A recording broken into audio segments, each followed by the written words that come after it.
Hello! In this tutorial, I'll show you how to add a roof using DesignBuilder's drawing tools. During the tutorial, I will cover roof angle conventions, adding a roof block using the pitched roof block form, and adding a roof using the extruded roof block form.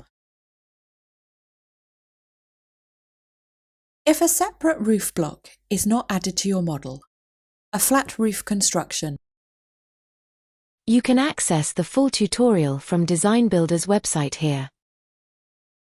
This page contains our extensive range of free tutorials, including an introduction to the software and more details on DesignBuilder's key capabilities and workflows. The tutorials are all short, enabling you to quickly and easily view the most important details in your areas of interest.